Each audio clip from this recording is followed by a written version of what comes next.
Proklamasi. Kami, bangsa Indonesia, dengan ini menyatakan kemerdekaan Indonesia. Selamat datang di acara Tirakatan. Pada hari ini, kita akan memperingati peristiwa kemerdekaan Indonesia. Dan acara ini akan diarahkan langsung oleh tim IT SMA Santa Maria, Surabaya. Show standby. In 5, 4, 3, 2, 1.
Oke, videonya udah selesai.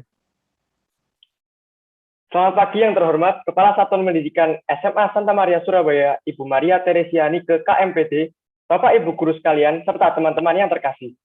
Salam sehat untuk kita semua. Senang sekali rasanya karena kita masih diberi kesempatan untuk dapat berkumpul bersama di acara pada hari ini. Kami ucapkan selamat datang di acara Tirakatan SMA Santa Maria Surabaya dalam rangka memperingati Hari Kemerdekaan Republik Indonesia yang ke-76. Perkenalkan, saya Cornelius Matthew, dan dalam memandu acara pada pagi hari ini, tentunya saya tidak sendirian karena saya juga didampingi oleh rekan saya, Rafaela Iren. Baik, Bapak Ibu Guru dan teman-teman sekalian, rangkaian acara kita pada hari ini akan diawali dengan doa pembuka, kemudian dilanjutkan dengan menyanyikan lagu Indonesia Raya, Serviam, dan Mengheningkan Cipta. Lalu akan ada kata sambutan dari Kepala Satuan Pendidikan SMA Santa Maria Surabaya.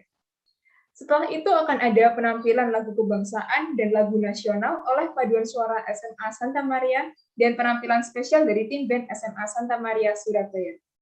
Tidak hanya itu, akan ada penampilan menarik lainnya, seperti talk show dan juga persembahan dari kami tim panitia. Kemudian acara akan ditutup dengan doa penutup. Baiklah Bapak Ibu Guru dan juga teman-teman yang terkasih, untuk memulai serangkaian acara kita pada hari ini, marilah kita buka dengan doa. Doa akan dipimpin oleh Stefania Dante. Kepada Dante kami persilahkan. Baik, yang kami hormati Ibu Kepala Satuan Pendidikan SMA Santa Maria Surabaya, Bapak Ibu Guru, serta teman-teman yang terkasih. Marilah kita satukan hati dalam doa. Dalam nama Bapa dan Putra dan Roh Kudus, amin.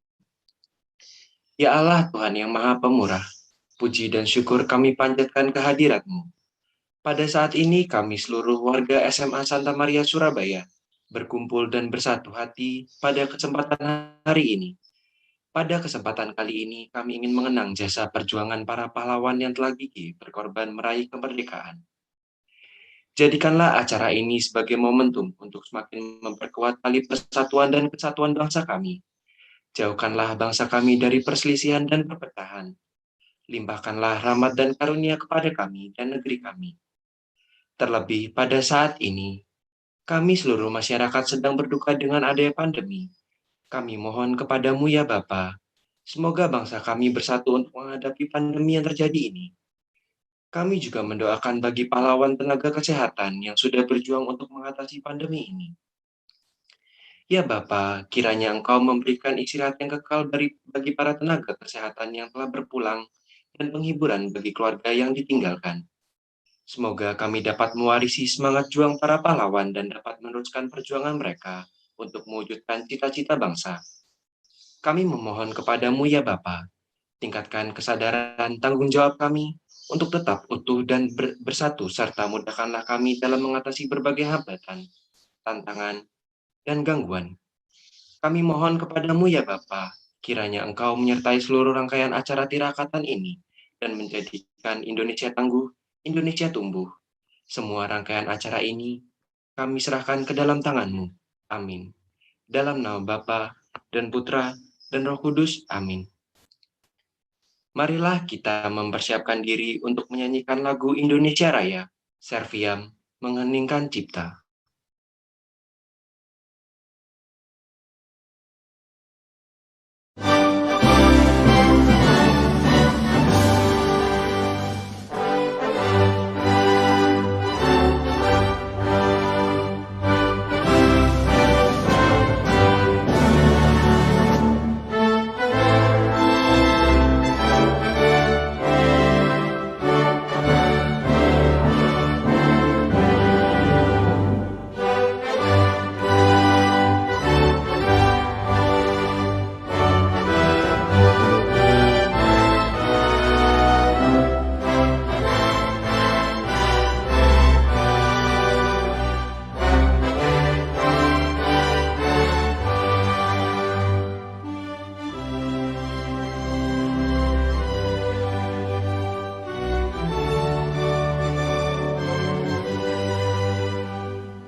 Baik, terima kasih Bapak dan Ibu Guru sekalian, serta teman-teman. Pertama-tama, puji dan syukur kita haturkan kepada Tuhan Yang Maha Kuasa, karena kita semua masih diberikan kesempatan untuk dapat berkumpul bersama dalam acara ini, walaupun hanya secara virtual. Seperti yang kita ketahui bersama, kemerdekaan Indonesia merupakan buah dari perjuangan keras bangsa Indonesia yang tentunya tidak mudah. Para pahlawan dan tokoh diplomatik dengan semangat patriotisme, rela berkorban, hingga akhirnya dapat mengkumandangkan proklamasi kemerdekaan pada tanggal 17 Agustus tahun 1945. Sebagai generasi muda, sudah seharusnya kita dapat mengisi kemerdekaan yang ada dengan turut berkontribusi secara langsung bagi bangsa dan negara ini. Nah, kalau menurut kamu gimana, Ella? Setuju nggak? Ya, aku setuju dengan pendapatmu, Matthew. Seperti kata presiden pertama kita, yaitu Insinyur Soekarno, bangsa yang besar adalah bangsa yang menghargai jasa pahlawannya. Maka dari itu, kemerdekaan ini harus bisa kita isi dengan hal yang bermanfaat sebagai bentuk penghargaan kita terhadap jasa-jasa pahlawan kita terdahulu.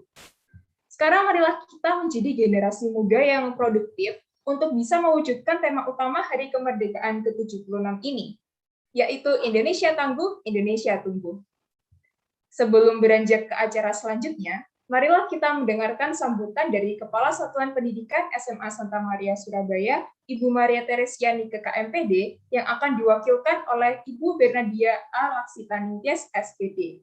Kemudian dilanjut dengan menyanyikan lagu kebangsaan Indonesia Raya dan lagu nasional Bangun Pemuda-Pemudi oleh paduan suara SMA Santa Maria Surabaya. Lalu juga akan ada penampilan talk show bersama dua narasumber inspiratif. Baik, untuk menyampaikan kata sambutan kepada Ibu Tias kami persilahkan. Oke, terima kasih. Selamat pagi Ibu Kepala Satuan Pendidikan SMA Santa Maria, Bapak Ibu Guru dan para siswa yang terkasih. Sudah 76 tahun Indonesia merdeka. Kemerdekaan berarti mendapatkan kebebasan. Oleh karena itu, banyak hal yang sudah kita dapat dan kita rasakan dengan merdeka berkat jasa-jasa pahlawan. Kini saatnya kita bertumbuh sebagai pemuda Indonesia yang cerdas, kreatif, dan bertanggung jawab walaupun di masa pandemi seperti ini. Semoga acara tirakatan ini memberikan inspirasi bagi kita semua dalam menyambut kemerdekaan RI yang ke-76 dan kepada para siswa, kami harapkan dapat mengikuti acara dengan khidmat meskipun dari rumah. Burung-burung berkicau gembira menyambut hari paling menakjubkan. Salam merdeka saudaraku semua, semangat berjuang wajib dilanjutkan. Indonesia tangguh, Indonesia tumbuh. Terima kasih, selamat pagi.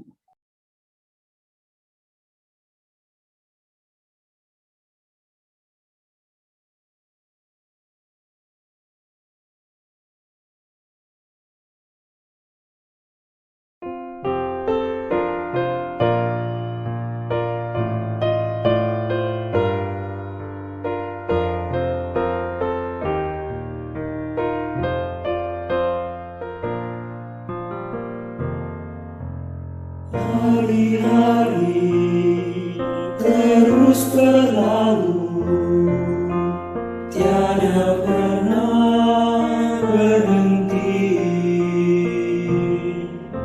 Seribu rintang jalan berliku, bukan suatu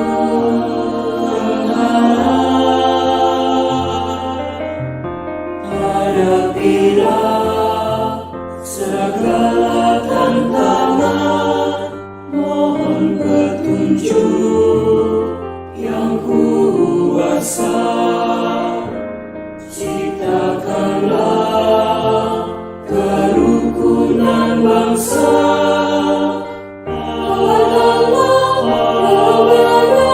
Semangat jiwa hidup tiada mungkin tanpa perjuangan, tanpa pengorbanan, mulia adanya bergandengan tangan, satu dalam cita demi masa depan Indonesia Jaya. Hari-hari terus berlalu,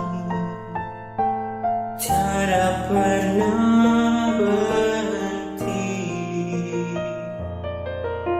Seribu rintang jalan berliku, bukanlah suatu penghalang. Hadapilah segala tantangan, mohon petunjuk yang kuasa, ciptakanlah kerukunan bangsa.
Halo, selamat siang semuanya, para guru, siswa-siswi, dan juga semuanya yang menonton acara talk show pada siang hari ini. Selamat datang di acara talk show SMA Santa Maria Surabaya dalam rangka memperingati Hari Kemerdekaan Republik Indonesia yang ke-76. Perkenalkan, saya Matthew dan saya telah ditemani oleh rekan saya. Halo semuanya, perkenalkan nama saya Rafaela. Kami di sini sebagai moderator untuk memandu jalannya talk show kita pada siang hari ini. Nah, seperti yang kita ketahui, Indonesia ini telah banyak berjuang, berusaha dan berupaya keras dalam membebaskan diri dari belenggu penjajahan. Sehingga pada akhirnya bangsa ini bisa memproklamasikan kemerdekaannya pada tanggal 17 Agustus 1945. Nah, namun perjuangan kita pastinya belum usai sampai di sini saja. Pada masa pandemi seperti ini, bangsa kita masih harus berperang melawan COVID-19 yang sudah ada sejak 1,5 tahun ya lamanya.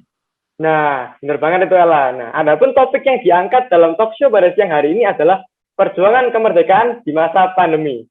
Maka dari itu, untuk dapat terus mempertahankan kemerdekaan kita, apalagi di tengah situasi pandemi saat ini, kami telah bersama 2 orang narasumber yang sangat menginspirasi pastinya.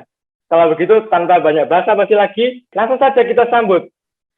Selamat datang, Bu Tiwi dan juga Dr. Ninggar. Selamat datang. Halo, selamat datang Dr. Ninggar dan juga Bu Tiwi. Nah, gimana nih kabarnya Dr. Ninggar dan juga Bu Tiwi? Baik, Sehat kan ya? Ya, puji Tuhan sehat. Nah, dengar-dengar Dr. Ninggar dan Bu Tiwi ini merupakan alumni Santa Maria Surabaya ya? Benar? Iya, benar. Ya. Nah, harapan kami, semoga nanti teman-teman di antara kita ada yang bisa mengikuti jejak-jejak Bu Tiwi dan juga Dr. Ninggar ini ya, Matthew. Nah, benar banget itu Ella. Nah, kalau gitu langsung aja kita masuk ke inti dari talk show-nya ya. Oke, kalau gitu saya mau ke Dr. Ninggar dulu aja deh. Dr. Ninggar, gimana sih kesibukannya akhir-akhir ini? Lagi sibuk ngapain gitu? Mungkin bisa diceritakan. Oke, mungkin konteksnya pandemi ya, selama 1 tahun lebih ini, ya sebenarnya kalau kesibukan hampir sama dengan sebelumnya. Saya kan dokter klinisi ya, artinya dokter praktek, dokter spesialis penyakit dalam, cuman memang jadi tambah ya job desk-nya gitu. Sekarang saya juga merawat pasien COVID dan tentunya beda dengan sebelumnya ya, mulai dari tekanan fisik dan mentalnya jelas beda. Terus ya dalam 1 tahun lebih ini saya juga jadi lebih aktif ya untuk menggunakan media sosial saya untuk mengkomunikasikan informasi sih ke masyarakat, terutama informasi kesehatan. Ya sebelumnya tuh saya nggak aktif lah, bisa dibilang bukan orang yang senang main medsos gitu ya, tapi setelah ada pandemi ini ya ada panggilan jiwa lah, bisa dibilang itu panggilan jiwa karena banyaknya informasi-informasi yang menurut saya itu kurang tepat ya, karena kebetulan ini kan ada di bidang saya, jadi saya sedikit banyak paham gitu.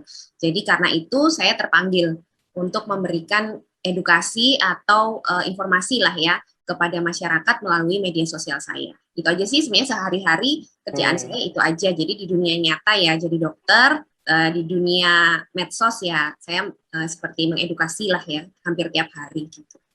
Oke. Berarti Dr. Ninggar ini bisa dikatakan fokus ke edukasi masyarakatnya ya melalui sosial media gitu ya Dok ya? Ya, jadi sebenarnya kita edukasi juga sih, kalau pas ketemu pasien kita pasti mengedukasi ya, tapi ini kan untuk medsos ini adalah untuk masyarakat luas gitu, jadi adanya medsos ini lumayan membantu, jadi informasi itu bisa lebih tersebarkan, jadi tidak terbatas hanya orang yang kita ketemu aja ya, tapi bisa orang yang mungkin jauh sekali dari saya bisa memberikan informasi atau informasinya nyampe gitu, yaitu yang terjadi selama ini. Nah, kalau gitu sekarang saya mau ke Bu Tiwi. Halo Bu Tiwi. Hai. Nah, dengar-dengar nih Bu Tiwi ini dosen ya, dosen di Ubaya, dosen psikologi. Kalau nggak salah ya. Nah, saya mau nanya nih Bu, selain jadi dosen, kesibukannya ngapain aja sih Bu selama pandemi ini? Dosen, lebih banyak di rumah. Di rumah. Nah, iyalah, tapi ngajar sih tetap lah ya. Dan waktu kerja malah lebih nambah gitu ya. Iya, ya kalau biasanya tuh ya ke fakultas gitu ya, jam menyesuaikan juga ngajarnya gitu, tapi biasanya jam 8 gitu lah udah sampai, terus nanti 4:30 jam 5 itu harusnya sudah bisa pulang, tapi kan kerjaan jam 7 baru pulang gitu. Nah kalau sekarang enggak, bangun sampai tidur lagi itu baru jam 11, jam 12 kadang-kadang. Gitu, jadi waktunya lebih lebih banyak gitu sebetulnya untuk ngajar. Gitu sih. Ya sih, emang di masa pandemi ini kan biasanya yang jam kerjanya jadi terbatas, sekarang udah nggak terbatas ya Bu ya, bisa kapan aja udah ya, karena di rumah. Iya, waduh, seru lah itu. Pengalaman Bu, pengalaman ngajar. Iya, siswa-siswi juga merasakan kok, tugas-tugasnya saking banyak, wah. Setiap pulang guru sekolah langsung kerja tugas. Setiap guru kasih tugas gitu ya. Iya. Kasih tugas, pusing. Ya itu ya, sebenarnya penting untuk terintegrasi ya sebetulnya ya. Jadi, tapi itu juga tidak mudah sih, tidak mudah. Iya. Minatnya juga berbeda-beda, perspektifnya juga bisa berbeda-beda gitu ya, antar guru atau antar dosen, gitu. Concernnya juga bisa berbeda-beda gitu. Jadi mau nyatu-nyatuin tuh ya rada-rada maksa gitulah. Tapi ini ada Mas Menteri ini kan menyebabkan kita mau nggak mau mesti menyesuaikan. Iya, benar banget. Harus pintar dan cepat sekali kerjanya. Ya gitu Matthew. Oke. Ternyata narasumber kita ini ternyata punya kesibukan yang cukup keren juga ya pandemi, produktif banget gitu ya kan Ella? Ya tentu banget dong. Kemarin tuh saya lihat-lihat Instagramnya Dr. Ninggar. Wah ternyata kontennya banyak sekali ya, edukasi tentang COVID dan juga meluruskan hoax, bukan klarifikasi ya, memberikan info tambahan mengenai hoax yang beredar. Nah itu saya ingin bertanya, boleh diceritakan sedikit tidak motivasi Dr. Ninggar dalam melawan hoax terkait dengan COVID-19 ini? Bagaimana sih kok tiba-tiba kepikiran gitu? Ya, jadi ya itu. Jadi waktu awal-awal pandemi itu banyak ya. Jadi informasi-informasi seperti ini tuh sebetulnya sudah mulai banyak beredar, terutama di grup keluarga ya, WA grup gitu. Iya. Nah, itu yang pertama bikin saya miris gitu, karena di situ keluarga saya itu juga bukan orang yang low educated ya, tapi ternyata dengan informasi-informasi tersebut mereka juga mudah sekali menyebarkan tanpa recheck dan recheck misalnya ya, terus tanpa juga jadi kayak kaget aja gitu saya, wah ini di keluarga saya aja begini, apalagi di luar gitu. Jadi ya sejak saat itu sebetulnya yang menggugah saya ya, jadi kayak itu tadi panggilan jiwa. Jadi kayaknya ini nggak boleh dibiarkan deh gitu aja sih. Jadi kayak ada pingin meluruskan, tapi sifatnya itu memberikan bandingan informasi, karena nggak mungkin ya kita istilahnya itu informasi, kalau orang itu mencari informasi pasti sebanyak mungkin sumber itu lebih baik daripada cuma satu kan, apalagi kalau satu itu kebetulan salah. Jadi ya tujuan saya sebenarnya memberikan tandingan saja, jadi masalah percaya atau enggak itu terserah orang lain. Awalnya cuma dari WA grup aja, jadi tiap ada sesuatu yang menurut saya kurang tepat, saya luruskan gitu ya, termasuk saya share juga di media sosial, karena waktu itu teman-teman saya di media sosial ya teman-teman saya sendiri, jadi awalnya hanya untuk mengedukasi istilahnya circle kecil ya, jadi mulai dari keluarga dan teman-teman terdekat, tapi tiap hari responnya bagus, mereka responnya sangat bagus, merasa apa yang saya bagikan itu mereka baru tahu, jadi kayak bermanfaat gitu. Akhirnya karena yang namanya misinformasi ini tiap hari pasti ada, ya akhirnya itu berlanjut gitu ya. Jadi berlanjut ya sampai sekarang, bahkan sekarang kayaknya jauh lebih banyak ya, sehari itu bisa ada misinformasi lebih dari 5, tapi nggak mungkin saya langsung semuanya saya ini enggak ya, jadi biasanya itu juga dari pertanyaan-pertanyaan dari netizen yang banyak bingung seperti itu, nah itu baru saya terjemahkan jadi edukasi ilmiahnya gitu. Jadi awalnya dari itu sih, sebenarnya nggak sengaja juga untuk terjun ke ini, dan juga nggak menyangka sampai ada di titik sekarang, karena waktu itu benar-benar tujuannya hanya circle terdekat ya. Bahkan waktu itu kalau boleh sharing, saya sempat ada pengalaman cyberbullying juga, nanti mungkin Bu Tiwi bisa respon. Jadi saya waktu awal-awal itu hanya sedikit mengedukasi tentang masker, itu saya langsung ada cyberbullying yang cukup mengerikan buat saya waktu itu ya, karena saya kan bukan orang yang biasa main medsos, jadi pada saat itu kayak kaget ya, ternyata dunia medsos itu cukup jahat, orang-orang itu dengan mudahnya mengeluarkan kata-kata yang menurut saya tidak sopan ya, kata-kata yang menurut saya kalau mungkin ketemu antar orang gitu, itu di jalanan gitu loh, itu bisa keluar di medsos, tapi mereka bersembunyi dari akun-akun yang tidak jelas. Mungkin itu kekurangan dari medsos ya, artinya orang itu bisa melampiaskan seluruh emosinya itu di media sosial gitu. Tapi saya sempat stres waktu itu, sempat saya tutup Instagram saya, artinya saya lock gitu ya. sekitar 3 hari, 4 harian, karena saya kaget banget dengan perilaku seperti itu. Tapi akhirnya ya pelan-pelan saya mikir juga sih, kenapa saya harus takut ya, kalau saya benar ya berarti ini musuh saya nantinya ke depannya itu orang-orang seperti ini.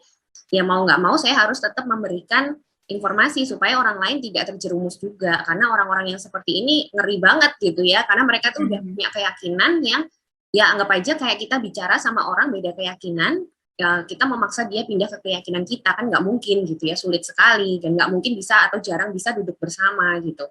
Makanya itu yang menjadi motivasi justru setelah saya down waktu itu, sempat down juga, lalu saya malah semakin gencar setelah itu gitu. Ditambah lagi saya juga sempat kena COVID, satu keluarga, tahun lalu juga, bulan Juli, jadi kayak semakin banyak power untuk mengedukasi sih setelah itu. Jadi itu yang bikin saya konsisten sampai sekarang. Memang sih selagi kita bisa tuh namanya hoax-hoax tuh harus berusaha diluruskan ya, karena itu menyangkut hidup orang banyak juga. Nah, seperti waktu yang saya telah baca itu ada beberapa berita tuh saat dia menerima hoax itu jadinya deg-degan gitu, atau juga malah imunnya juga dapat turun karena kepikiran terus. Nah, makanya saya sekarang mau tanya ke Bu Tiwi, kira-kira apa sih ya? Apa hoax itu dapat mempengaruhi kesehatan mental seseorang ya? Jadi deg-degan gitu, jadi stres. Khususnya di masa pandemi ini loh. Iya, di masa pandemi. Iya, ya pastilah ya. Sudah jadi jelas sekali kayak Bu Dr. Ninggar tadi, orang yang sebetulnya quite a strong person gitu kan ya, dokter ya. Saya merasakannya begitu ya. Orang yang sudah kuat dan punya apa ya pengetahuan yang kuat, jadi basic untuk bicara, basic untuk apa mengenali diri itu kuat begitu ya. Dapat serangan bully-nya itu juga kan kita nggak tahu ya, bully itu kan bisa macam-macam ya. Iya. Bully itu bisa bully basisnya agama, bisa bully basisnya seksualitas, bisa campuran itu bisa. Ya kalau itu diarahkan ke kita, personally ke kita, itu kan memang bisa menyeramkan betul. Karena kata-katanya itu bisa kata-kata yang merendahkan, tapi bisa juga kata-kata yang mengancam. Nah, saya kan nggak tahu ya. Setiap orang banyaklah itu mengalami hal itu. Apalagi kalau memang memilih untuk bicara di medsos. Saya melihat begini, hoax itu ada hoax yang orang ikutan nyebarin gitu ya, karena ya kita semua tahu lah ya, karena jempol ini seringkali gerak sendiri gitu lah ya. Dan tujuannya sebetulnya misalnya yang naif itu tujuannya mau ngasih tahu orang lain gitu ya, tetapi dia begitu dia serem dia langsung kirim maksudnya untuk mengingatkan orang lain, tapi kan sudah ada serem di sini. Yeah. Jadi keseramannya itu disebarluaskan walaupun itu mungkin salah. Tapi kan juga ada hoax yang dibuat itu untuk membuat orang menjadi cemas. Jadi intensional membuat orang cemas. Membuat orang berpikir, wah ini pemerintah nggak beres, misalnya seperti itu ya. Nah, itu kan satu, cemas, membuat orang tidak percaya pada pihak yang seharusnya melindungi, walaupun ya kalau kita ngomong pemerintah itu ya pusat, provinsi, kota kabupaten, sampai RT RW gitu kan, itu kan semua pemerintah ya. Semacam itu. Jadi intinya membuat orang menjadi tidak percaya lah gitu ya, atau hoax yang misinformasi, jadi yang memberikan informasi yang do this do that, tapi sebetulnya itu malah merugikan gitu ya. Nah, saya mau mengambil yang menjelaskan itu ya tentulah ya secara mental akan demikian, karena orang dengan kondisi pandemik ini orang tidak boleh bertemu dengan orang lain, jadi dia kontak atau informasi utama itu adalah dari ini medsos misalnya. Nah, informasi utama dari situ. Sekarang kalau hoax yang ada, apalagi kalau hoax itu basisnya adalah ditujukan untuk membuat orang menjadi tegang, takut, itu memang malah bisa membuat orang menjadi makin kuat mengikuti itu. Karena orang itu kan punya self defense ya, berusaha untuk melindungi dirinya. Jadi dia merasa dia harus tahu apa yang buruk-buruk ini. gitu, supaya saya bisa melindungi diri saya dan orang yang saya cintai itu tidak mengalaminya. Jadi dia makin fokus ke sana. Itu untuk informasi yang membuat kita tidak nyaman. Tapi kalau yang dialami oleh Dr. Ninggar itu kan serangan ya, serangan ke pribadi ya. Nah, saya juga mau menyampaikan, selain saya mengajar, saya terlibat dalam gerakan perempuan. Terus ya edukasi ya, basically kan semua edukasi ya. Yang namanya kekerasan seksual itu, karena banyak orang yang tidak menyadari bahwa dia mengalami, tapi sebetulnya ya gitu dah, entah melakukan atau tidak sadar bahwa dia melakukan atau mengatakan tidak sadar dia melakukan, gitu kan macam-macam ya. Gitu. Oke, jadi Dr. Ninggar dan juga Ibu Tiwi ini memiliki kesamaan ya, sama-sama untuk mengedukasi masyarakat ya dalam bidangnya masing-masing. Saya mau bertanya ke Dr. Ninggar coba. Dr. Ninggar ini kan sebagai edukator yang mengedukasi masyarakat dan segala macamnya ya. Nah, ada nggak sih kira-kira kesulitan yang dialami selama menjadi edukator masyarakat, terutama secara dari sosial media? Kan biasanya banyak orang yang ya paham lah, yang orang tidak percaya COVID, yang gimana, itu gimana? Ada kesulitan nggak dalam mengedukasi orang-orang seperti mereka itu? Tentunya ada ya, banyak gitu. Tapi saya juga belajar dari pengalaman, artinya belajar dari sehari-hari gitu. Jadi bisa dibilang kita jadi bertumbuh ya, tumbuhnya itu dalam pengalaman yang tidak enak itu. Jadi mungkin dulu ya bedanya awal-awal itu saya merasa semua orang harus bisa menerima nih. Pokoknya harus percaya gitu. Tapi semakin ke sini kita harus sadar ternyata di masyarakat pun sebetulnya sudah terbagi. Kalau saya secara pribadi membagi jadi 3 gitu ya. Jadi kelompok masyarakat itu terbagi menjadi 3. Jadi yang pertama itu yang memang sayap kiri gitu ya, bisa dibilang mereka udah nggak bisa diedukasi. Jadi mereka itu udah punya keyakinan sendiri, sudah terbrainwash sendiri dengan doktrin-doktrin mereka. Itu ada sayap kiri gitu ya. Lalu ada sayap tengah yang saya sebutnya tuh swing voter. Jadi orang-orang yang kadang bingung mau ikut kanan atau ikut kiri gitu. Terus habis itu ada yang sayap kanan, yang sepaham sama kita. Awal dulu, ya kebanyakan tentunya kita berharap semua masuk sayap kanan gitu ya. Tapi ternyata tidak bisa. Itu kenyataan yang kita hadapi. Jadi sangat beragamnya masyarakat. Saya rasa itu juga nggak cuma di Indonesia ya. Karena masalah hoax misinformasi ini juga dihadapi oleh semua negara gitu. Cuman memang berbeda tipe atau karakter masyarakat untuk menanggapi gitu. Nah, untuk yang sayap kiri, ini saya nggak mau buang-buang energi lah untuk mengedukasi mereka. Karena dulu saya terus terang buang-buang energi gitu. Udah saya ladenin gimana-gimana ya tetap nggak bisa. Namanya orang istilahnya udah tertutup lah ya mata hati dan pikirannya. Buat apa kita bersusah payah untuk menyadarkan mereka gitu. Selama dia tidak dibukakan mata hatinya oleh Tuhan gitu, saya rasa nggak mungkin bisa lah ya. Kayak gitulah ya, tinggal kita doain lah yang sayap kiri. Tapi yang sayap tengah itu adalah target utama. Karena kasihan yang sayap tengah ini swing voter banget. Artinya dalam suatu kondisi dia bisa percaya, tapi dengan kondisi sedikit yang bikin dia nggak yakin, dia akan segera pindah ke sayap kiri. Jadi itu adalah tanggung jawab sebenarnya orang-orang yang ada di tengah ini. Ya, tantangan saya sebetulnya yaitu jadi meraih yang masih di tengah ini. Dan di satu sisi mungkin saya perempuan ya. Perempuan itu lebih emosional dan itu saya rasakan. Jadi kalau misalnya ada orang yang komen gitu di media sosial saya, kadang kalau saya sedang mood nggak baik atau gimana kepancing, namanya perempuan kali ya, cewek gitu. Bandingkan dengan edukator lain yang laki-laki, mereka nggak pernah respon. Mungkin beda ya cara meresponnya antara laki-laki dan perempuan gitu. Nanti mungkin tanya Bu Tiwi lagi. Jadi kalau saya ada emosionalnya gitu, tapi itu sudah mulai saya kurangi. Karena itu tadi akhirnya menghabiskan energi dan akhirnya justru menarik kita lebih ke bawah lagi. Jadi anggapannya kita berdebat dengan orang yang seharusnya kita nggak perlu debat, akhirnya malah kita yang ikutan jelek kan gitu. Jadi mendingan kita hindari. Jadi sekarang kalau saya prinsipnya ketemu orang yang sayap kiri tadi, saya biarin.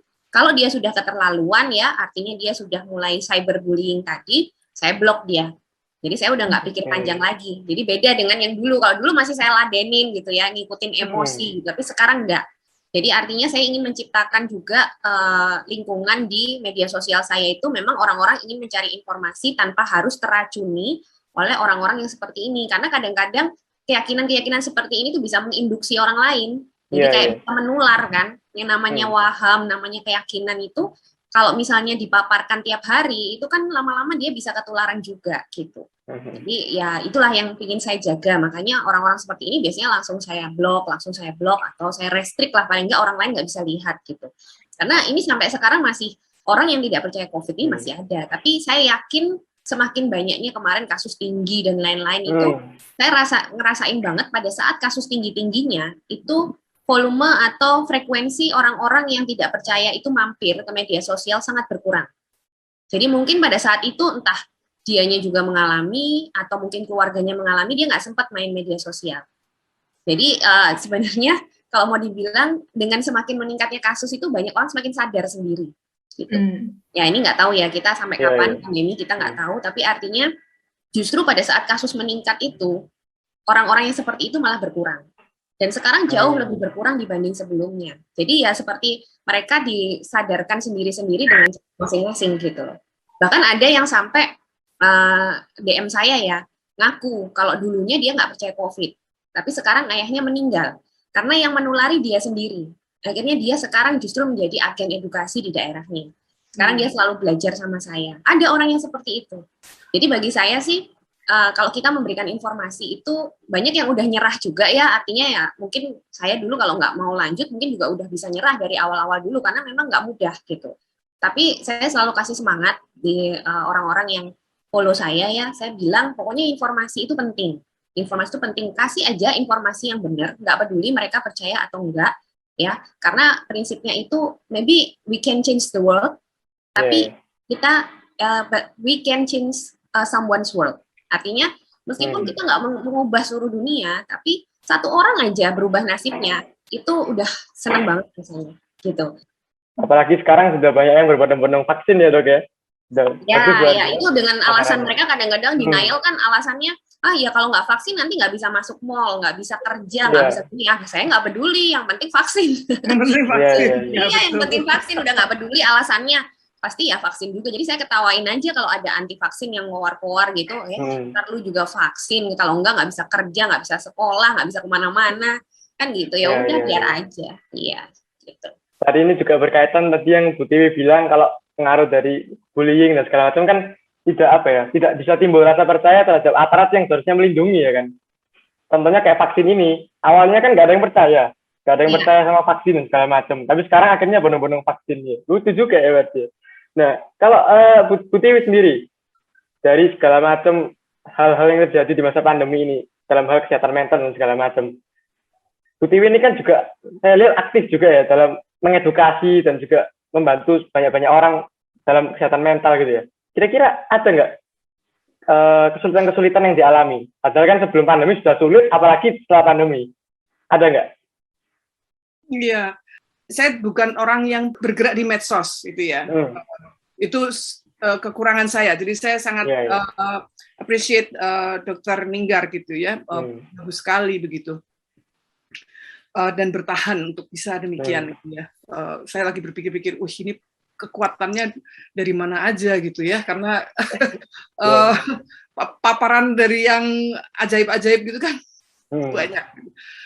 Isu ini sebetulnya isu kalau kami, percakapan di kami itu sebetulnya juga pandemik gitu kalau mau dibilang ya. Pandemik dia, karena meluas dan efek mematikannya luas juga gitu. Tetapi mungkin tidak terlalu tampak, tidak muncul sepenuhnya di publik. Kita tahu tip of iceberg gitu ya. Yang kelihatan cuma kecil doang gitu. Yang gedenya tuh wah gitu. Ya, nah seperti contohnya aja kalau saya mau ngomong, ini riset di luar maupun di dalam, luar Indonesia maupun di dalam Indonesia sama begitu. Dan itu yang melakukan kementerian ya, dan termasuk juga misalnya kelompok-kelompok dari Komnas Perempuan misalnya begitu ya. Jadi ini lembaga yang kredibel gitu ya. 1 dari tiap 3 perempuan misalnya itu mengalami kekerasan fisik dan atau seksual. Apa psikologis tidak disebutkan? Karena psikologis itu selalu ada di dua-duanya. Jadi kalau mau disebut lagi, dijawab lagi gitu kan. Tetapi orang membicarakan kekerasan itu kan nggak enak. Apalagi kalau kekerasan itu terjadi di dalam keluarganya. Karena itu nama baik keluarga Dia merusak nama baik keluarga, begitu kan? Jadi udah jadi korban, dia merusak juga disebutnya. Jadi lebih berat lagi. Jadi orang menutup mulutnya. Dan itu terjadi tidak pada orang kalangan bawah loh ya. Sama tadi dikatakan oleh Dr. Ninggar, ini adalah pandemik yang terjadi pada semua kalangan. Yang atas mungkin tidak terlalu, karena bisa berlindung di balik tembok. Belum lagi karena isu semacam ini itu kan sangat dekat dengan soal-soal tradisi. Saya mau mengatakan bahwa orang seringkali mengatakan sangat penting untuk rasional. Sebetulnya kita tuh bergerak lebih karena emosi kita, gitu. Iya. Jadi saya tadi juga merespon kata Dr. Ninggar gitu ya. Kalau perempuan tuh lebih emosional. Well, oke, ekspresinya ya mungkin ya kelihatan emosinya, tetapi men also lah gitu. Juga everybody has emotion gitu ya. Emosi itu selalu ada gitu. Tinggal ekspresinya aja. Ekspresinya yang satu langsung kelihatan, yang satunya ditutup dengan kata-kata yang kelihatannya rasional gitu ya. Jadi ini soal ekspresi saja. Nah, tantangannya itu adalah sekarang ini kan makin banyak orang yang menjadi konservatif. Gitu ya, karena kondisi yang ada selalu dikaitkan dengan ini manusia tidak bisa, ini karena manusia mulai meninggalkan agama, misalnya kayak gitulah ya, makin sekuler begitu, sehingga ya ini adalah kesalahan yang harus kita bayar gitu ya. Nah, kemudian ada pendekatan-pendekatan yang sangat konservatif gitu ya. Mungkin saya nggak tahu teman-teman dan Dr. Ninggar mungkin sempat dengar tentang adanya rancangan undang-undang untuk penghapusan kekerasan seksual. Wah, itu perlawanannya besar sekali dan tidak bisa diignore. Karena yang melawan itu menyebarkan hoax gitu. Hoax-nya itu macam-macam. Pendekatan hoax-nya itu juga menggunakan sentimen-sentimen agama. Kayak gitu. Dan ini bisa terjadi pada semua gitu ya, maksudnya ya datang dari semua agama begitu, orang dengan latar belakang agama apapun, dan dia bisa jadi adalah tokoh-tokoh yang membuat orang itu jadi sungkan untuk ngomong gitu. Jadi cara kita berpikir itu selalu kita berusaha untuk menyeimbangkan lagi ya, homeostasis gitu ya. Nah, kalau mau menyeimbangkan kembali, maka biasanya yang dilakukan adalah something wrong with you gitu. Jadi you itu adalah victim. Something wrong with you must be gitu ya. Kalaupun misalnya orang pelakunya itu adalah orang yang punya posisi tinggi, orang akan mengatakan something wrong with him or her. Jadi yang dikenakan itu adalah pribadi. Padahal pribadi itu bisa bertindak karena dia punya ruang yang aman untuk melakukan itu. Berarti ada sistem tertentu yang salah. Jadi hambatannya adalah sistem itu. Itu jadi harus buka gitu ya. Jadi saya bisa melihat kalau Dr. Ninggar dan juga Bu Tiwi ini dedikasinya cukup kuat lah untuk menjalankan tugas-tugasnya. Bu Tiwi bergerak di bidang psikologi dan juga Dr. Ninggar bergerak di bidang kesehatan. Nah, sampai Dr. Ninggar ini saya lihat terakhir kali followersnya 137.000 di Instagram ini. Keren banget sampai segitu. Keren. Semoga semakin bisa menjangkau banyak orang ya dokter ya. Amin. Nah, sekarang kita kan sudah memasuki kurang lebih berapa tahun ya? 1,5 tahun pandemi ya berarti ya. Nah, dan sebentar lagi ini sudah Hari Kemerdekaan ya, Hari Kemerdekaan Indonesia yang ke-76. Kira-kira menurut Dr. Ninggar dan juga Bu Tiwi, apa sih arti kemerdekaan sesungguhnya gitu? Terutama kita kan lagi berjuang di masa pandemi gitu ya. Mungkin ke Dr. Ninggar dulu. Apa arti kemerdekaan? Ya, jadi kalau bagi saya itu kemerdekaan untuk sekarang ya, itu adalah kita bisa sehat sih, itu merdeka banget. Karena sekarang yang kalau ketemu orang yang ditanyakan, kamu sehat, apa kabar gitu ya, jadi udah nggak yang lain lagi gitu. Karena memang sekarang itu yang paling penting saya rasa kemerdekaan untuk bisa menghirup udara segar ya, tanpa harus menggunakan alat, tanpa kita harus ke rumah sakit, tanpa kita harus sakit. Itu saya rasa kemerdekaan sesungguhnya yang sekarang ini harus kita perjuangkan lah ya, gitu. Karena tidak ya bisa dibilang itu tidak menutup kemungkinan kita ini belum tahu berapa lama lagi lah kita mengalami pandemi ini ya. saya sendiri jujur dari segi beberapa aspek sih, saya tuh udah agak pesimis ya. Pesimisnya itu, aduh ini bisa nggak ya gitu ya, dengan ya meskipun masalah COVID ini kan nggak cuma satu aspek ya, banyak banget sih saya lihat, nggak cuma masalah kesehatan, nggak cuma masalah kedokteran, tapi juga masalah ekonomi, masalah sosial ya kan. Terus tadi masalah sosial udah banyak juga dikatain sama Bu Tiwi ya. Terus habis itu masalah-masalah apa namanya, banyak lah ya. Jadi masalah komunikasi, masalah ya kayaknya rumit banget gitu loh. Jadi nggak semudah itu ternyata. Ya udah, kemerdekaan bagi saya sih sekarang kita nggak usah mikir muluk-muluk ya. Yang penting kita bisa sehat, kita keluarga kita utuh ya. Jadi keluarga kita aman, itu saya rasa adalah kemerdekaan yang bisa mewakili 17 Agustus besok lah. Kita nggak usah mikir-mikir yang jauh-jauh dulu lah mau ngapain ya. Yang penting sehat dulu gitu. Ya ada kemarin sempat ada beredar ya entah di WA group atau apa itu ada quotes lumayan tuh. Jadi lomba 17 Agustus ini lomba bertahan hidup. Saya setuju tuh. Wah, bener banget lomba bertahan hidup. Udah nggak mikirin lomba 17-an lagi, udah yang penting lomba bertahan hidup ya. Ya mau nggak mau ya kita memang akhirnya sekarang ini sedang perang untuk seleksi alam ya mungkin ya. Ya kita perjuangin perang juga sama kita sekarang sedang perang ya, merdekanya kita ya kita harus tetap bisa menjaga kesehatan kita. Gitu aja sih. Kalau saya secara sempit ya karena ini masalah pandemi ya itu menurut saya udah merdeka. Gitu. Tadi kan Dr. Ninggar sudah menyampaikan arti kemerdekaan dari sisi kesehatan, kedokteran, dan edukasi mengenai COVID ini ya. Kalau Bu Tiwi gimana? Arti kemerdekaan menurut Bu Tiwi? Kalau kita mau lebih ini, merdeka itu menurut saya merdeka adalah merdeka yang berkeadilan gitu ya. Jadi membangun keadilan itu adalah sebuah proses yang terus-menerus begitu. Merdeka bagi saya adalah menjadi orang kalau merdeka itu kan selalu pakai bambu runcing gitu kan, berani, kan, isu berani. Jadi ini isu berani sebenarnya. Menurut saya isu berani. Berani apa? Berani mengakui dulu aja.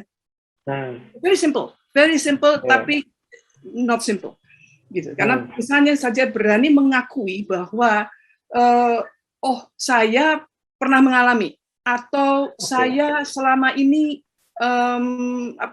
ignoring emosi saya. Saya bicara ini untuk laki-laki dan untuk perempuan, gitu ya. Karena perempuan lebih sering dianggap dekat dengan emosinya, sementara laki-laki dilatih untuk jauh dari emosi, gitu ya. Sehingga kadang nggak mengenali juga. Jadi merdeka untuk knowing yourself, gitu ya.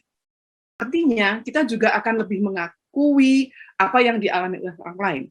Sehingga kita juga mungkin bisa lebih menghargai orang lain. Nah, menghargai orang lain itu adalah dengan apa? Ya, di level personal mungkin ketika ada teman yang mengalami sesuatu, kita bisa tidak sekedar mengatakan yang sabarlah.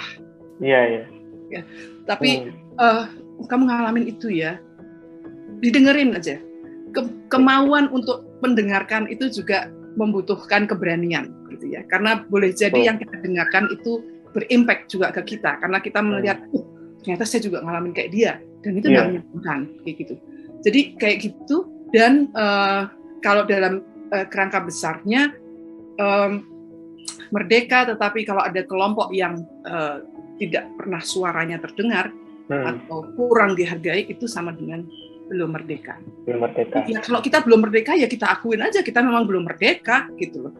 Menurut saya merdeka itu mengakui situasi dan berani untuk adil ya. Mengenali dan kemudian nyaman dengan diri. Dan itu panjang, perjalanan panjang. Dan tidak mungkin sendirian ya. Wah, seru sekali ya Ella ya. Talkshow kita pada siang hari ini ya. Gak nyangka sharingnya dari narasumber ini bermanfaat sekali pastinya. Ya kan Ella ya? Ya tentu, dan tentunya ya inspiratif sebenarnya ya. Benar. Ini kan kita dalam rangka menyambut Hari Kemerdekaan Indonesia yang ke-76 ya. Nah, sebelum menutup mungkin ada pesan-pesan yang ingin disampaikan pada generasi muda, apa yang bisa kita lakukan untuk kembali memperjuangkan kemerdekaan menurut definisi kemerdekaan menurut Bu Tiwi dan juga Dr. Ninggar tadi. Mungkin bisa dimulai dari Dr. Ninggar dulu ya. Oke, jadi ya pesan untuk adik-adik ya yang masih muda. Ya, kalau kita sekarang ini menghadapi suatu kondisi yang bisa dibilang perang juga ya. Ya, kita sebagai usia muda harus berkontribusi sesuai dengan apa yang kita bisa. Itu sebagai usia muda justru kalau bisa kita jangan ikut-ikutan tadi menyebarkan misinformasi ya, menyebarkan hoax, terus juga melakukan hal-hal yang kontraproduktif. Jangan ya, karena biasanya ini golongan-golongan muda ini orang-orangnya justru lebih nggak peduli ya, kebanyakan begitu gitu. Kadang kayak protokol kesehatan segala mereka tuh banyak yang menyepelekan gitu, banyak sekali yang seperti itu ya.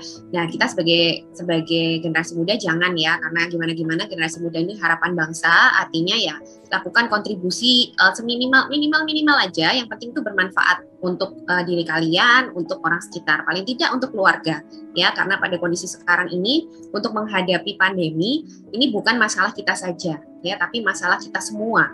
Jadi nggak bisa hanya satu orang yang peduli, semua harus peduli ya, termasuk semua generasi, mau dari generasi yang paling muda sampai generasi yang paling tua pun juga harus kompak ya untuk melawan kondisi pandemi. Jadi untuk generasi muda banyak hal kok yang bisa dilakukan ya, mulai dari memberikan contoh ya pada orang sekitar, gimana sih caranya kita itu beraktivitas dengan baik ya, jangan berikan contoh-contoh yang justru salah ya. Terus kalau ada informasi karena kita yang melek teknologi ya, kalau bisa kita melindungi orang tua kita yang lebih mudah biasanya terpengaruh dengan informasi-informasi tersebut karena jauh ya pengetahuan teknologinya dengan kita. Nah, yang muda-muda ini harus membantu nih, jangan justru malah menjerumuskan ya. Dan juga banyaklah yang bisa dilakukan ya, semoga kita semua pasti punya cara sendiri-sendiri lah untuk berkontribusi gimana caranya supaya kita semua bangkit gitu.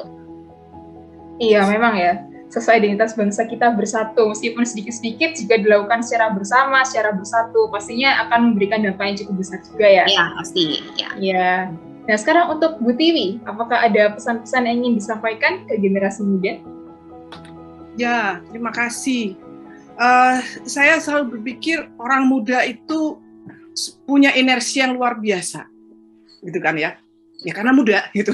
Iya. Karena muda. Jadi energinya luar biasa. Dan keinginan untuk being accepted, diterima dan dihargai itu lagi gede-gedenya gitu kan. Nah, sehingga tolong kita menjadi lebih menyadari gitu ya, untuk tahu juga gitu loh bahwa teman-teman muda itu adalah kelompok sasaran yang paling strategis gitu. Baik oleh kelompok yang mau membuat kita itu makin terkungkung oleh mitos, mitos baru tahu kalau itu mitos kalau diomongkan kan ya, stereotip baru tahu kalau itu stereotip kalau diomongkan gitu kan. Jadinya diomongkan itu penting. Nah, cukup perlu tahu bahwa Anda itu juga jadi sasaran empuk gitu.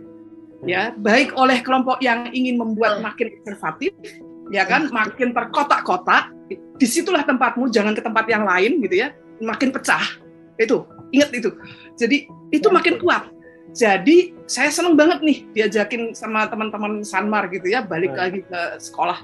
Kayak orang merdeka, zaman merdeka itu kan gitu ya, kita menyadari, Bung Karno dan kawan-kawan itu menyadari bahwa kita itu di-pressure, di-depress, ditekan. Gitu ya, nggak boleh melakukan ini, nggak boleh melakukan itu, just do this gitu. Nah itu gunakan itu bagi diri sendiri. Kapan orang bilang kamu nggak boleh gini, kamu nggak boleh gitu, be aware itu, baik itu dari orang tua, teman dan lain sebagainya. Nah menjadi lebih penting itu ya kayak zaman merdeka itu, Yong Java ketemu dengan Yong yang lain-lain Sulawesi. Jadi berteman dengan beragam orang itu akan membantu kita untuk lebih merdeka berpikir. Karena kita bisa melihat bahwa, ternyata kita bisa nih kalau melakukan ini. Ternyata kita punya titik-titik sama yang bisa kita sepakati untuk bareng. Itu yang kedua. Ketiga, lihat apakah ada ketidakadilan di sekitarmu.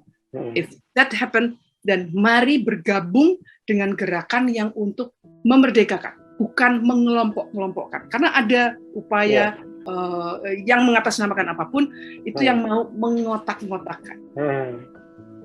Tinggalkan itu, mari be more critical, dekat dengan dirimu, gitu, sehingga kita akan bisa melihat kekuatan kita untuk berkontribusi, untuk keadilan, untuk penghapusan segala bentuk kekerasan, yang mungkin saja kita terlibat sebagai pelaku atau kita terlibat sebagai korban. Dan makin banyak cakap-cakap.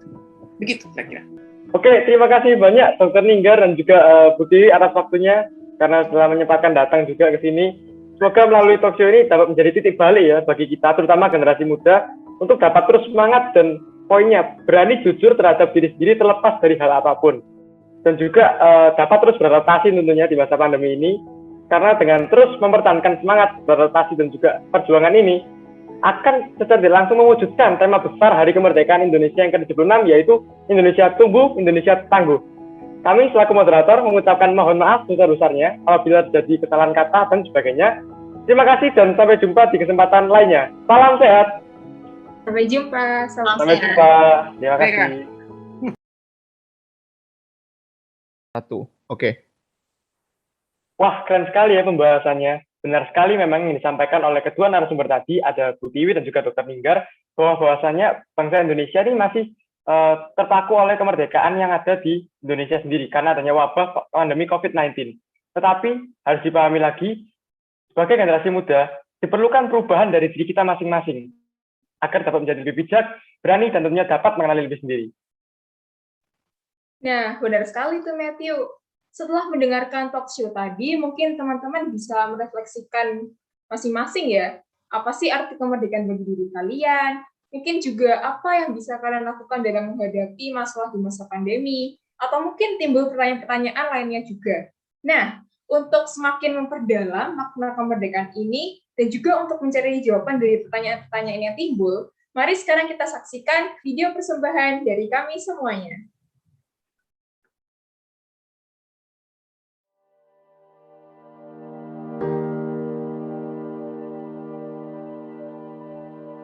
Satgas COVID. Juru bicara Satgas COVID, Wiku Adhisa Smito bahkan menyebut angka kematian akibat COVID-19 terus naik saat PPKM darurat dan berlanjut ke PPKM level 1 hingga 4. Hal ini justru berbeda dengan angka positif COVID yang menurun dan angka. Today, we are going to be learning about idioms. When you hear these words, what comes in your mind? A piece of cake. Do you know what it means? Wih, bantu kok. Naik loh. Turun. Ayo Dintan. Gimana? Intan, kamu kenapa off kamera, nak? Maaf Bu, internet saya lemot. Untuk pelajaran matematika pada hari ini PR-nya diambil dari buku paket halaman 30 sampai 35. Dikerjakan semuanya. I'm sorry guys, Ibu mau ajak anak-anak semua untuk berefleksi tentang kegiatan kita yang hampir 2 tahun dan hanya kita lakukan di rumah. Silahkan kalian berefleksi. Ya, bagaimana Karin? Mungkin ada yang mau disampaikan? Ya, Ibu mau kasih kalian pertanyaan refleksi. Apa yang sudah kalian lakukan untuk bangsa Indonesia sampai saat ini?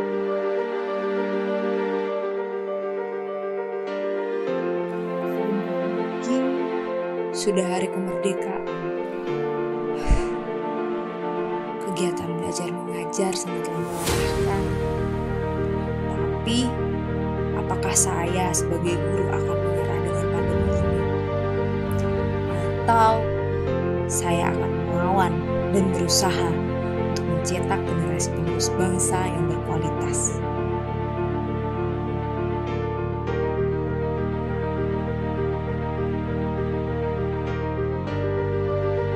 Apa yang sudah aku lakukan untuk bangsa dan negara kita.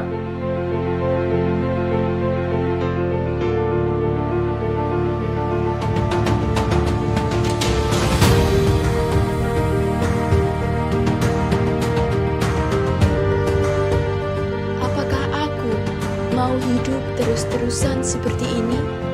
Indonesia sudah akan memasuki usia 76 tahun. Apakah generasi penerus bangsa akan kalah dengan pandemi? Aku rasa aku tidak akan kalah.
Siapa kita? Indonesia. Siapa kita? Indonesia. Siapa kita? Indonesia.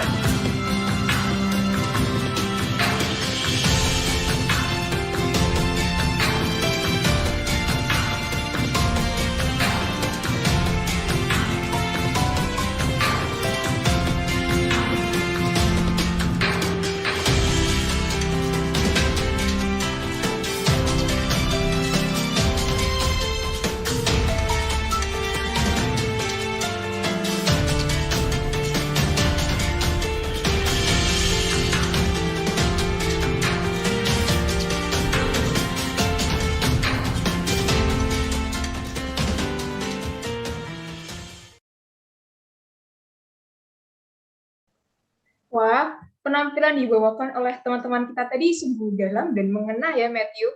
Dari penampilan ini kita bisa melihat kembali kesalahan-kesalahan yang sering kita lakukan untuk bisa introspeksi diri sendiri. Dan tentunya kita juga diajak untuk meningkatkan kesadaran lebih lagi terkait dengan tata laku selama pembelajaran online, juga empati kita terhadap mereka yang membutuhkan. Kalau menurut kamu, gimana nih, Matt? Nah, benar banget. Kalau kita melihat penampilan yang tadi ya, sebenarnya cukup membuat kita malu ya. Apalagi kalau yang selama pembelajaran seperti itu sering off-cam, nggak fokus, apalagi sambil melakukan hal-hal lain di luar pembelajaran. Nah, kita harus bisa merubah kebiasaan buruk tersebut. Karena jika tidak dimulai sekarang, mau dimulai kapan lagi? Nah, tibalah saatnya untuk kita menyaksikan penampilan spesial yang sudah ditunggu-tunggu. Seperti yang kita ketahui, sebagai generasi muda, penting adanya penanaman sikap nasionalisme dan patriotisme. Melalui persembahan spesial ini, diharapkan para teman-teman akan semakin timbul rasa nasionalisme dan patriotismenya terhadap negara kita tercinta, yaitu Indonesia. Baik, tanpa berlama-lama lagi, mari saja kita sambut persembahan spesial dari tim band SMA Santa Maria, Surabaya.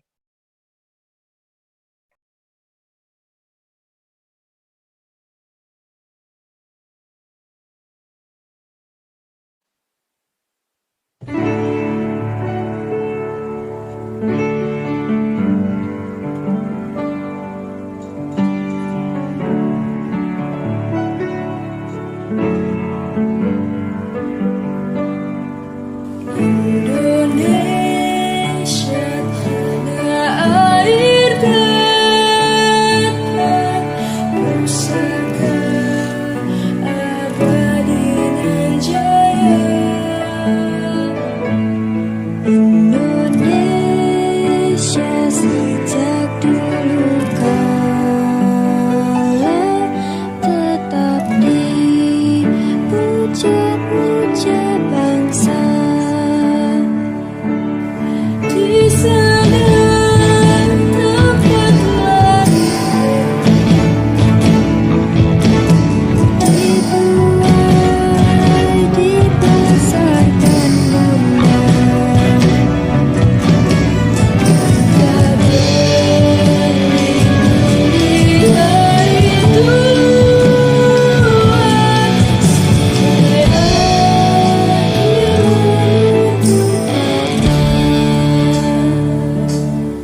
teman-teman sekalian, sebelum kita bersama-sama mengakhiri acara tirakatan kita pada hari ini, marilah kita bersama-sama bersatu hati, kita berdoa pada Tuhan Yang Maha Esa.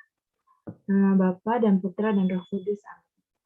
Ya Allah Tuhan Yang Maha Esa, pada saat ini seluruh bangsa Indonesia, khususnya para siswa-siswi serta guru SMA Santa Maria Surabaya sedang merenung, memuji kebesaran-Mu, memanjatkan doa syukur kehadirat-Mu atas nikmat kemerdekaan yang telah Engkau anugerahkan pada bangsa kami yang sekarang telah genap berusia 76 tahun.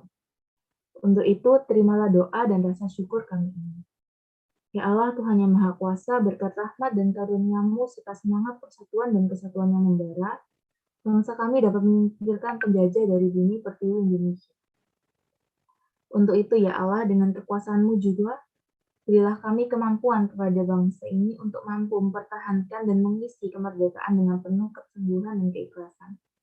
Ya Tuhan, Allah yang Maha Bijaksana, hindarkanlah bangsa dan negara kami dari fitnah dan mara bahaya. Jauhkan kami dari permusuhan dan perpecahan. Sadarkanlah kepada seluruh bangsa kami akan pentingnya persatuan dan kesatuan. Ya Allah, Tuhan yang Maha Penyembuh, kami juga tak lupa berdoa untuk pandemi yang sedang melanda seluruh belahan dunia ini. Tuhan, Engkau yang jamah, Engkau yang sembuhkan setiap orang yang saat ini terpapar virus COVID-19. Engkau juga yang jagai, lindungi setiap dari kami. Beri kami kekuatan, ya Tuhan, untuk bisa bersama-sama melewati masa pandemi ini. Ya Tuhan, inilah doa kami yang kami panjatkan dalam nama. Amin. Dalam nama Bapa dan Putra dan Roh Kudus. Amin. Baik, Bapak Ibu Guru sekalian, juga teman-teman, tanpa terasa kita telah sampai di penghujung acara. Terima kasih atas partisipasinya dalam rangkaian acara tirakatan kita pada hari ini. Terima kasih juga kami ucapkan pada tim OSIS dan juga tim multimedia yang telah membantu kelancaran pada live streaming hari ini.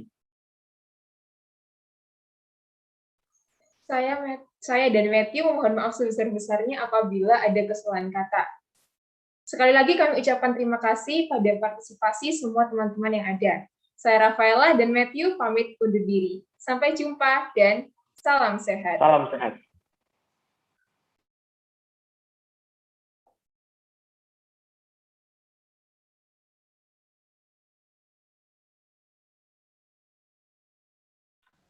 Oke, yang di Zoom sudah dimatikan. Good job.